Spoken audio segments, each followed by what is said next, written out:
A three-day conference, the 7th edition of the Caribbean Urban Forum, is being held in Belize starting today under the theme Green Energy, Economy and Space Pathways to Urban Sustainability. The conference brings together policymakers and local government officials from across the region, including Belize, to discuss urbanization and the increasing vulnerability to issues such as climate change, rising socioeconomic and developmental challenges. Poverty, crime, and violence, as well as lack of housing and stifled economic growth, are at the core of those challenges. As a society and as a communities within the Caribbean, we get together once a year to discuss what are some of the key historical, contemporary, and emerging issues that are addressing us in the Caribbean. There are three key things happening currently.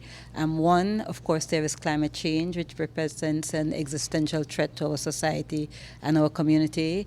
Two, there is the process of urbanization where people are moving into urban spaces, and that brings its own challenges but also opportunities. Over the years, several infrastructure and economic projects have been put in place through the CARI-led project and funding from the Ministry of Local Government to develop urban municipalities. According to CEO Kerry Belize, there must be multi-sectoral approach to service modern cities. We need to ensure that we provide a framework that allows municipalities to act in a more decentralized environment while delivering the kinds of services that are required by a modern city.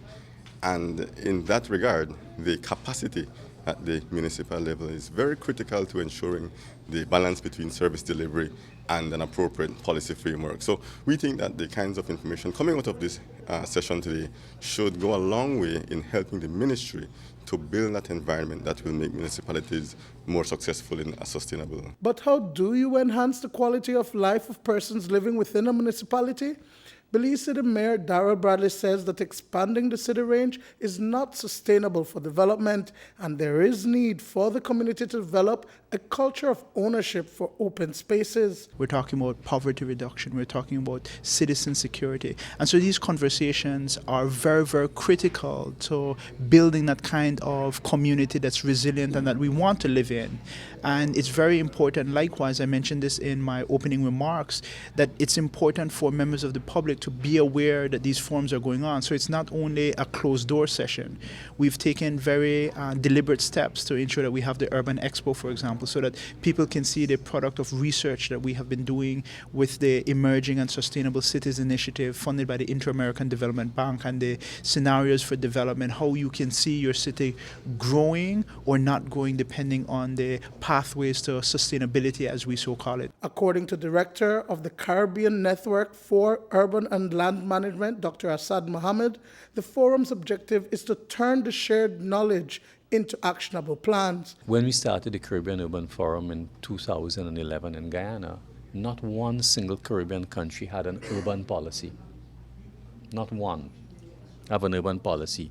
They may have planning policy, but that's different from urban policy, because urban is a little more than spatial planning. It's about economy, security, a range of integrated things.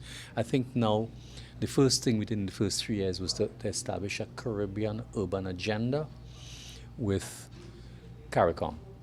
And that now is being utilized by many countries in the region, including the international agencies, to try and reform what is the appropriate urban policy regionally that the individual countries can adapt to their needs. Duane, Moody for News 5.